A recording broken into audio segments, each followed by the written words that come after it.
Hey guys, welcome back to Seller Sessions. I'm pleased to announce we've got Casey Gauss come back. This is his second in-depth. He done his first event in-depth last year. So this is the first time in the series that we've had someone back for the second time. But lo and behold, a lot of stuff has gone on between now and the last time we've done the in-depth, which I think was about April last year. So what we're going to do, we're going to pick up the story from there. Also, he was a bit restricted to what he could say in and around the time, which can come out into this interview a bit later.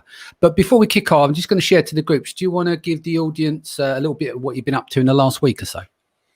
Yeah, I mean, last week, just trying to kind of manage everything that's going on with this logistics nightmare that's kind of on the way, and just business as usual for the most part.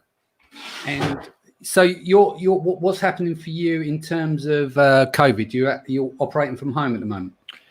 Yeah, completely working from home. I'm really enjoying it. I'm like walking 1 to 2 hours a day, listening to audiobooks. So I'm really enjoying it. But yeah, COVID life in the house. I still go to the gym, so I'm out there risking it, I guess. But excellent. Yeah. Cool. Right. Just share to the groups. So let's get started. Right. So let's take it back to, let's give it a timeline. So if we say May last year, probably April, March. So I think we did March, April time, we done an in-depth, and I asked you off call, what is off the table? And we couldn't talk about what was going on there. Now, I didn't know that you were going to step down or anything at that time. I weren't sure whether you were, but there was obviously rumblings that were taking place. So if you can kind of map this for us, if we go back to about before you came to London to Seller Sessions Live, you had a lot going on anyway. I knew you was running the teams and stuff. And yeah, just take me back to April time last year. What was going on there? Yeah, April of 2019. So, I mean, Viral Launch was probably like 74, 75 people or so. And we had just raised, I think it came through April, we had just raised like $7 million from some investors and just really focused on kind of growing the team and expanding what we were working on at Viral Launch overall. Yeah. But was there any murmurings there of any change at that time? Did you feel, and I mean, with you stepping down, you've done it based on integrity. Yeah? You wanted to do the right thing from my understanding, but we'll get into the story in a minute. So if you were map it out between there, like April, May, the investment come in, was there a big change there? You know, is it like they brought in, for a better word of it, they call it at startups, adult supervision, because you get money in and then you get like more people with a different set of skills at the next stage, you know? Yeah, I mean, some of that came in as part of like the overall deal. That wasn't too bad. I'd actually started hiring the quote unquote adult supervision earlier because, you know, I was like, I'm 20 something, like I don't have that much experience. I'd love to hire people that do have that experience and bring them in and help me see around corners, stay out of trouble, those kinds of things. And like some of those people actually like steered us to this trouble, which started this kind of series of unfortunate events, if you will. Yeah, I mean, April brought in some like investors and stuff on the board, expanded the board and so forth. And for a while, things were like, okay. And like, basically I had some people on the leadership team that they liked a lot more than me because they are the experienced adults in the room, twice my age, you know, great resume. And they just like, I learned this more and more as time went on. They didn't have enough respect for like me, my, I guess, contributions to the Amazon space or understanding of the Amazon space. And they just like this guy because he kind of fit the business role, if you will. Yeah. So what was that like on a day-to-day? So we're going through April, May time. Yep. Did you feel that, because obviously you're the founder, right? So you gave up some equity, but just you controlling shares still in the business at that time? Yep. Yeah, I mean, I still have controlling shares in the business at this point. So, but can it get for you for the stage? Because people forget, even though you're the founder, you have controlling shares. It doesn't mean that the way people operate around you puts you in boxes. So it makes your position unattainable in certain ways. So when did you feel that you weren't getting the level of respect that you felt was warranted. Not you deserve, because that sounds egotistical, but what you warranted as a, you know. Yeah. I mean, it was like pretty early on that I was at odds with this guy in the leadership team, but the board really liked him and, you know, kind of wanted him to stay on and so forth. And things really started to get kind of progressively worse. I would say, like, you know, every week tensions were higher between me and you know, this guy in the leadership team, and that was just very draining, and really the company suffered and just wasn't able to move forward as well. And then in late 2019 is like, finally I just had enough, let the guy go, and it was like, I want to say October, November, where things really started to get pretty tough between the investors and I. They believed that we needed this guy. It was very clear that this, you know, guy was a detractor from the business, both to myself as well as the rest of the leadership team, I would say. And that's when things got pretty dicey. I mean, they you know, are reading their articles on like, oh, Walmart's growing and whatever, and they think the company needed to go down one route, and I did not agree with that. I felt like the company needed to go another route. They wanted to, like, you know, cut a ton of the employees. I thought that was going to be very detrimental to us being able to move forward. And so, things just kind of escalated from like November really until March of this year. Right. And so do you feel, and I don't mind if you say you can't answer these questions, I respect that, being still a founder and you still got to work with these people. So I don't want to put you in awkward positions, but this is very good for, you've done extremely well from a young age. You're growing for this and you're learning for this, and people that are listening back, it'd be something for them to understand when if someone comes along and there's investment, it's not always rosy, and you can still be the controlling shareholder, but with the espionage and stuff that goes on around, the influence that people have, the way things shape people into the corner. So you're a guy of high integrity, right? Yeah. So I'd like to think so. Why won't someone go after your integrity? Because that may be seen as, that's your plus point, but they may even treat that as a weak point, because if people are that way inclined, and you know, and I'm not saying they're facetious, but if they were to be facetious, what they're looking for is your weak spots, which is also your best assets as well. And people will go after your positive traits. And if you don't have them same traits as other people, and you kind of do the respectful thing where you go, I'm not going to get involved in that, it's sometimes it's a losing battle, because it means you have to give up your own qualities to play that game, you know? So can you talk about any of the kind of things that happened? Did you have like initiatives in place? We're talking still September, October, because obviously it builds to a point. With you getting shut down on certain things, well, you can't do this, or we don't advise to do that kind of stuff. Yeah, I mean, you know, I like when everything is going well and, you know, the music's playing or whatever, like everybody is focused on just, it's easy for everybody to be excited and focus on the right things. And if things don't play out the way that you expect, or the way that someone would like things to play out, then the music stops, and it's all less entrancing. And so basically, I mean, some things didn't play out, and we were like struggling to find someone to run marketing, and so things weren't playing out. Our investors really wanted us to go down one particular route, right? So like focus on enterprise, and like we tried enterprise, it just wasn't working that well. And so they wanted to, like, they were very upset about that, because their expectation was that enterprise was going to be the big thing. And so they were like continuing to push us down this route, even though that was not, like, it was clear that that was not the right path for us. But again, these guys know a lot more than me, you know, so they think, and so they continue to believe that was the path. And eventually it was just like, you know, kind of this infighting between this individual on the leadership team and myself. And finally I was able to like kind of end our relationship, if you will. So the guy on the leadership team, did he leave the company in the end? Right. Okay.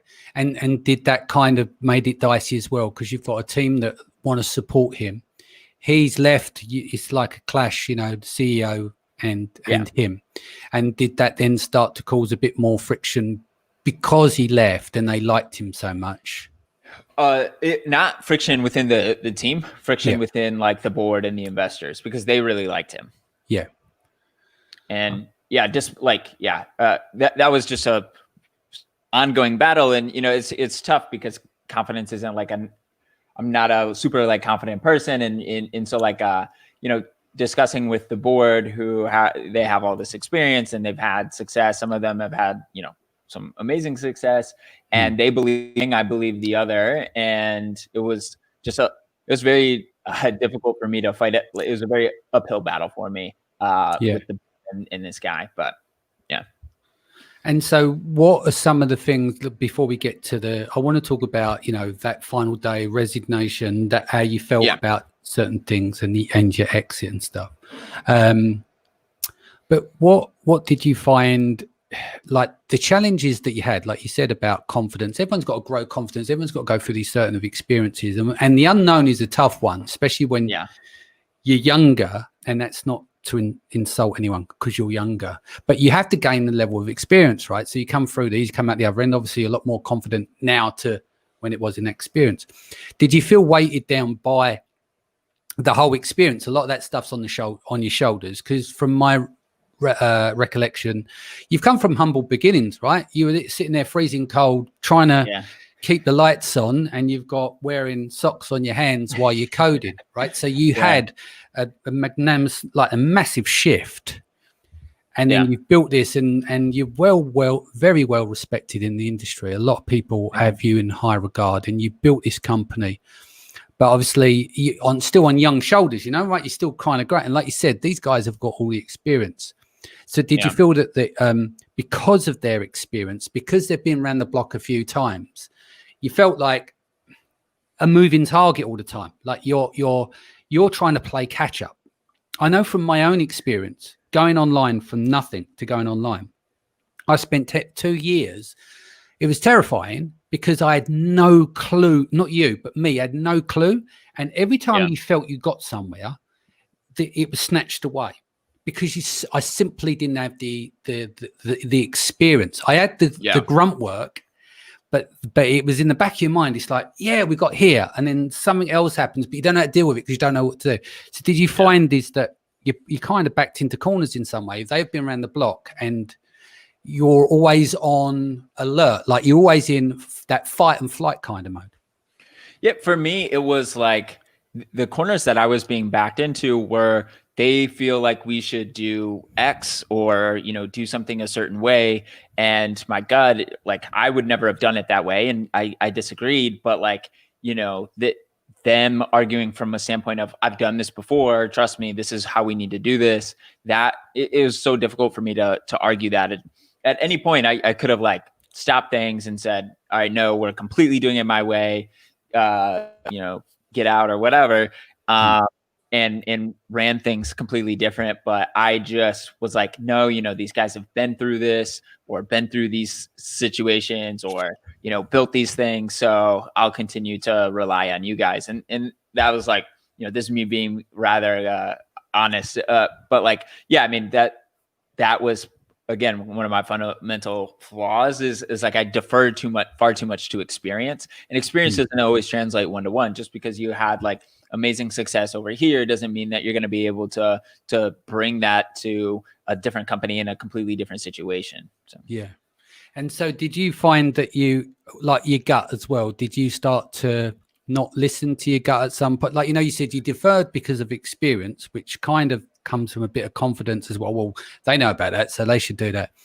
But were things kind of unraveling, and like in your gut you're thinking this isn't right, but you kind of maybe ignored the signals? Or I mean, it's very like disheartening in a lot of ways, because then you really doubt yourself, and then things are just not going well, and so you're just like very stressed. And I don't know, the last year of me being at Fire Launch was just extremely tough, and very thankful to not be in that kind of like a dynamic of just fighting with people that have a lot more experience than me. And it was such an uphill battle. And I think some investors that I've talked with are like, we never invest in a single founder company because having someone, there's a lot of benefits, but to like go through that journey yourself is pretty tough. Going through that journey in general is tough, but if you have a co-founder to kind of help you through it, or I don't know, offset some of these things, it's a lot better. Well, I think, and I may be wrong, but from my understanding, from people's theses, they look for two on a team. There's normally the salesperson, and then there's also the technical person. And I think Neville said it is that you can take a technical person and turn them into a salesperson, but it's very difficult to get the salesperson and turn them into a technical person because it takes far longer to get those chops. So, so they kind of seem to like the two because they work on both angles. And when they do communicate with each other, they can see two different points of view. Because if you've got leaning down on you from the investors, the sales guy gets certain things, whereas on the other side, the technical guy gets certain things. And so the dynamics do change, like you said. So walk me through the final 2 weeks or so. What's going through your mind? I know that we all know, because you said publicly that you resigned. So when did that moment come? You knew in your gut. What? I'd known probably, or was assuming that I was going to resign maybe like a month and a half prior to when I did. And I mean, it's like for a while now, the board, like, basically we had one lead investor as a family fund. And so he has basically kind of like unilateral control. It's like this one guy, he doesn't really answer to anybody. He just gets to kind of do what he wants. And so, basically the board wanted to go one way. They wanted to cut a bunch of the team and like go this one particular route. And I just basically felt that like this was, one, not the right route for the company. Two, this was definitely not the right way to do it. And I just felt like we were not kind of respecting the employees in the way that the company should. And overall, I felt the decisions and the path that the company was like basically going to move forward on would, kind of kill ViroLaunch. Like the future would be extremely bleak. And I didn't want to be a part of the execution. I didn't want to be a part of, basically what I felt like was the final act, or the killing, the maiming of ViroLaunch. And so I put in my resignation. It was very difficult because I appreciate all the employees, but at that moment when I did resign, it wasn't super tough because I had been thinking through it, and I already felt like ViroLaunch was on this path that I could not steer it away from, which was it was just out of my hands.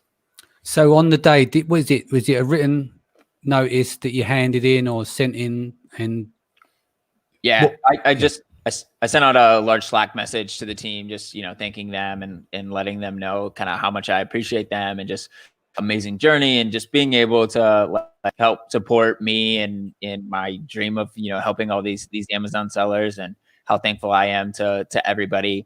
And so I sent it over Slack at night, because I was basically just really fighting the board, saying like, please don't do this. We need to go this other path. And they ultimately wouldn't listen. And so then I was like, all right, I can't be a part of this, and put in my resignation. Then I messaged the board. They were just, I don't think it was a real big surprise. They were hoping that I was going to stay on, but So because when I'll get to that. I don't want to break the story. So what happened there? You went in, spoke to the board. They wasn't super surprised, but they thought you stay on, that you mentioned. So what did you negotiate for? Is it because for you didn't want to be in the building and not take a step down and still be walking around every day? For you, yeah, exactly. Like I didn't want to. So they had this guy that they wanted to be the CEO. They wanted to, have a much smaller subset of the, so that we could run profitably and chase after this one particular segment. And it was just so clear to me that they didn't have a true understanding of the business, and so they didn't have a clear understanding of the business, let alone Amazon, to understand how to kind of guide this ship. And I just didn't want to be a part of basically like, cutting the employees below this threshold of basically not being able to move forward. I think it's one thing to look. I think one kind of lesson is numbers without context are so dangerous. And if you don't really understand the numbers in your business and how that's translating to growth and whatever, you're going to have such a hard time kind of managing things overall. Anyways, yeah, I think that's kind of a good summation. I just didn't want to be a part of what was happening. And I knew that at that point I couldn't really change it. And so, yeah, I'd already taken a bunch of my stuff out of the office. I sent it the message late at night because it was like, there's no way I can convince guys.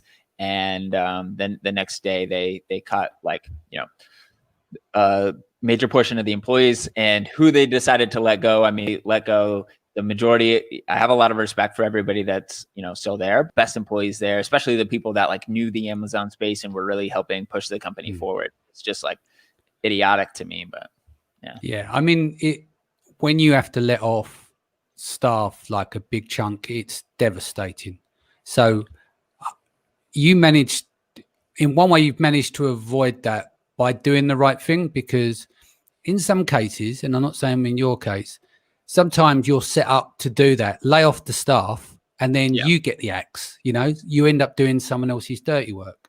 But I think you definitely made the right decision by stepping down and not have to go through that, because you got to look, these people that grew with you and you employed, and it's hard because you got to look them in the eye. Do you know what I mean? It's like, I know what I felt like when you say to people, come on this journey with me, and then this is your reward at the end. It can be devastating to pick up the pieces. And so I think it's good that you were able to do it in such a way, because it also showed to those people that lost their jobs, this is not acceptable. This is who I am. I've stepped down because I'm not going to tolerate this. So first week, two after, we're looking at our wounds now, right? So tough. What was going on there? Was you still communicating with the board because you had to?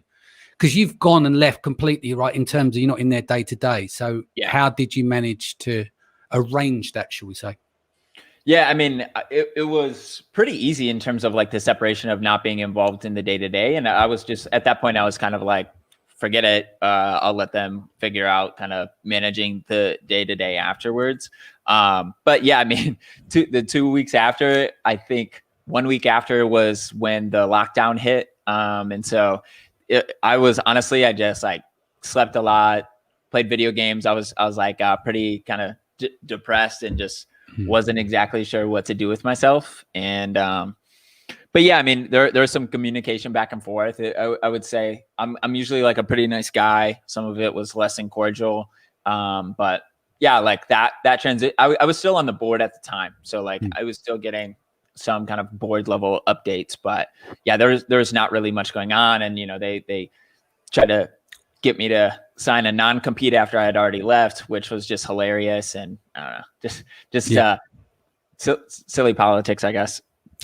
So where does the standing leave you now? Because obviously Viral Launch is your baby. You are still co-founder. It's in your interest the business still operates, right? Yeah. And because at some point, if they go on to exit the business, then it's going to give you some legacy money and stuff. So it's that kind of, it must be quite difficult when you've got, it's not a love and hate relationship, but you're not in there. It's off bad terms in some cases. Yep. Yet you're still connected. You haven't, it's not like you sold up your stock and gone. You're still tied in. So where does that leave things now for you and for Viral Launch? Yeah, I mean, the way the kind of investment round, the docs were formed or whatever, protect the investors like quite a bit and don't give me much, I guess, opportunity for an exit, if you will. And so, yeah, I mean, like, trying to think out how to say this. I mean, so I honestly, pick your words. This isn't about digging around. We're not like newspaper hacks. This is just Yeah, I appreciate it. So yeah, I mean, it's definitely in my best interest for Viral Launch to, continue to succeed and go and have this, glorious exit, as I still own more than half the business. So we'll see what happens. My expectations are extremely slim. So yeah, like honestly, I try to kind of mitigate any I really just want to close that chapter, and I've closed it as much as possible. And I have pretty much no faith in the board to turn things around, if you will. But they seem to think that they can. Yeah. Well, do you know what? Time tells everything. Yep. You're either going to be right or you're wrong. It's going to show, and all you can do. We'll talk about the next chapter moving on. I just want to say some hellos here. So Yelchin says, hello, gents. Juan says, hello, Danny McMillan. Good to be here again. Juan says, Casey Gauss, same thing happened to Steve Jobs, and history proved the board and the CEO will replace him.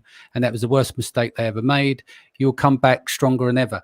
Could you imagine if you went back to Viral Launch, cut all the products, done them down to 4, and then took them on a bit of a march for 10 years? Yeah. Isabella Hamilton, Bella's back. So when things are easy, music plays and everyone is happy. I love that analogy. Nobody likes when the music stops. Thank you, Casey. Love all of that you've achieved. And Paul Harvey says, Casey, ... So the new turn, Thrasio. So how did let's talk about the in-between bit first. You go off, you're finding yourself a bit more, you're playing games. We're in the middle of COVID. Right, best time to all this to happen, really, isn't it? Getting self-isolation while you're licking your wounds is not the greatest time, right? So how did that all come about, and were you ready for it? And so let's talk a bit about that. Yeah, I mean, when I left, I really did not know what I wanted to do. I also just had no idea, you go through this kind of internal self-reflection, identity crisis kind of thing. Like my adult life, dropped out of college, started Viral Launch when I was 21, and that's been my life ever since. And now I'm not a CEO anymore.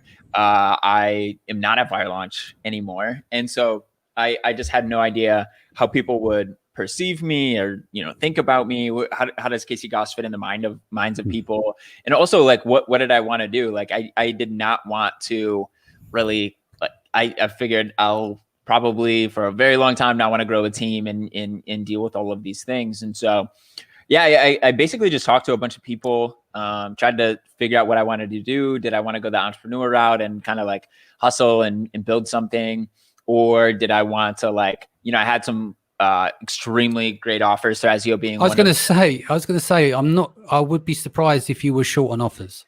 Yeah. Well, see, I didn't expect that. I was just I'm just going to tumble into the abyss and I don't know, but but I was very thankful for the offers, and that was honestly very. It was a morale booster, let's say. Yeah. But so one of the co-founders of Thrasio, he was on the Viral Launch board at one time. He's like a mentor to me. And I was actually originally a co-founder of Thrasio. I had very good equity position.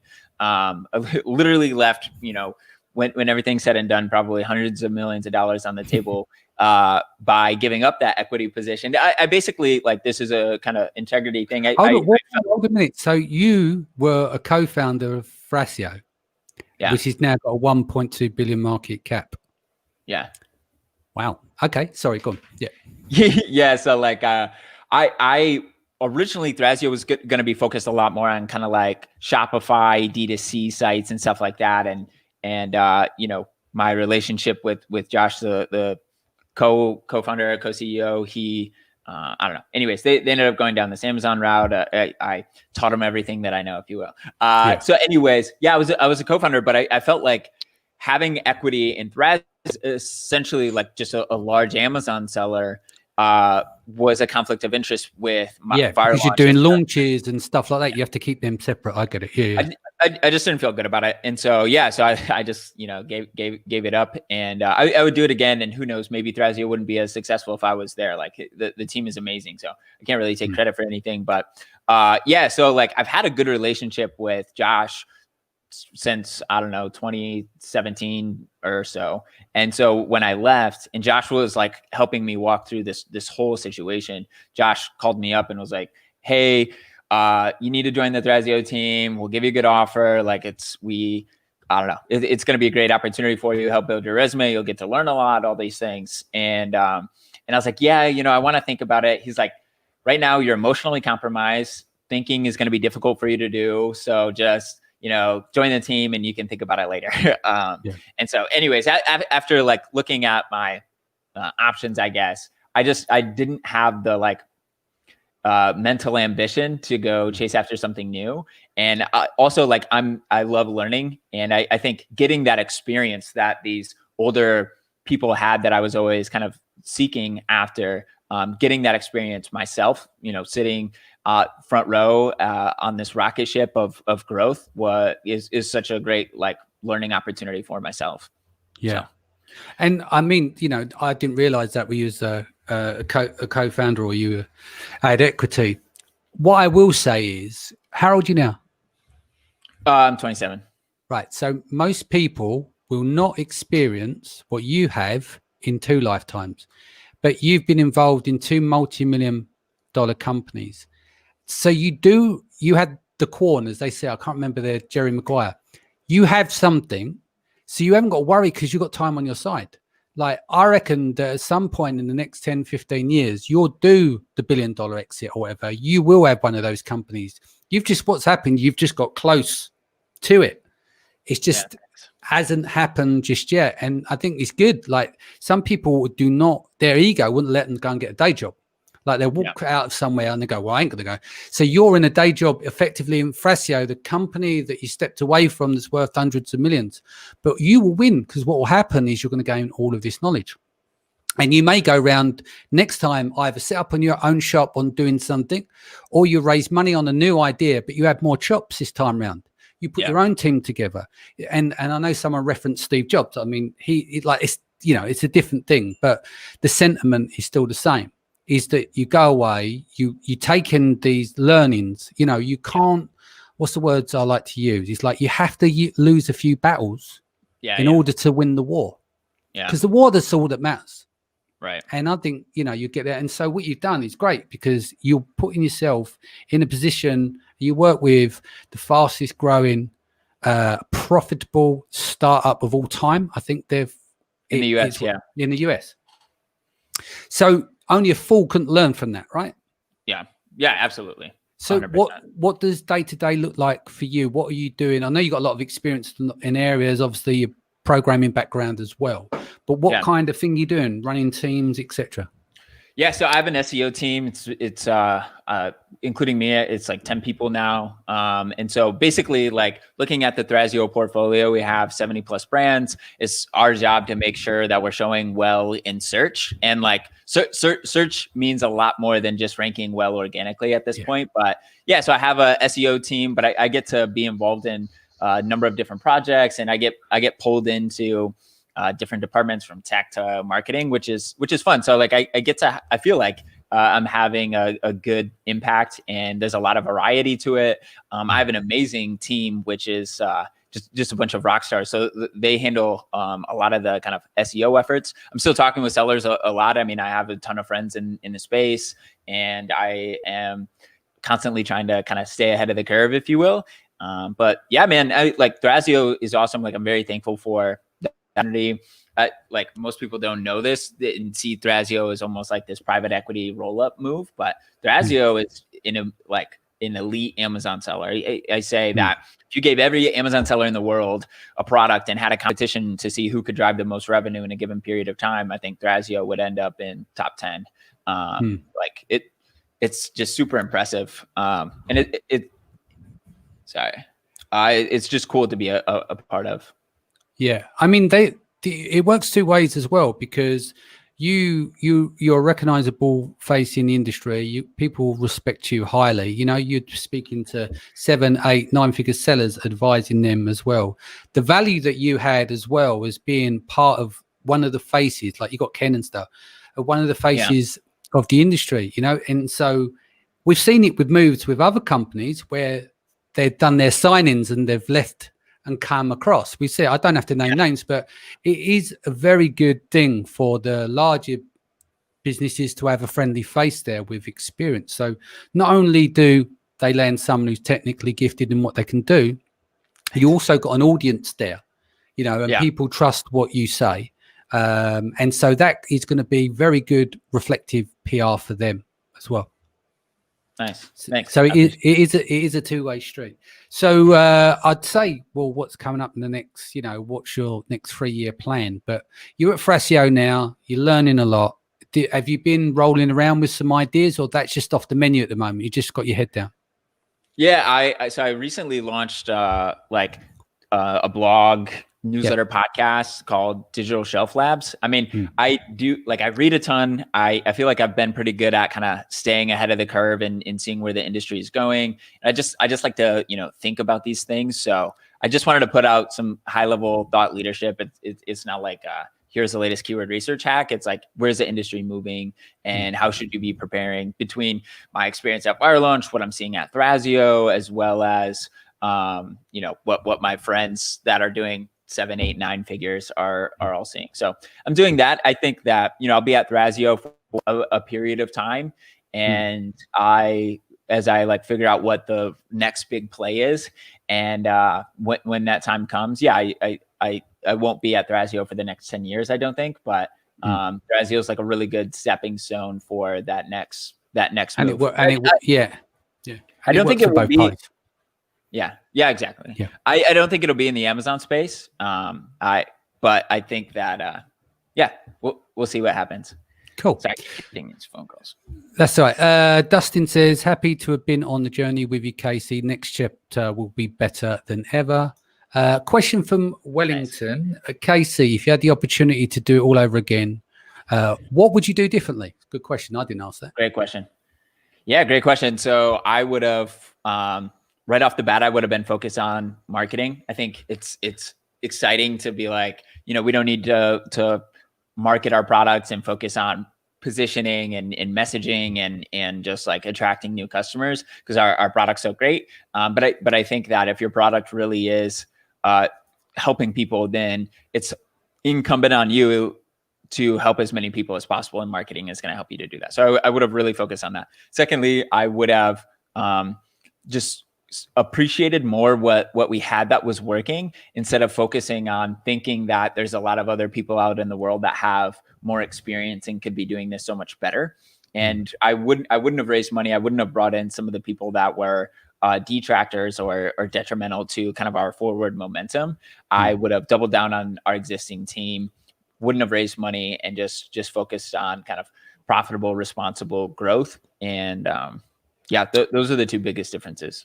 Because it was services. You were building cash flow from services before you really got into the software side. Is that why you raised the money to go for it in the software world?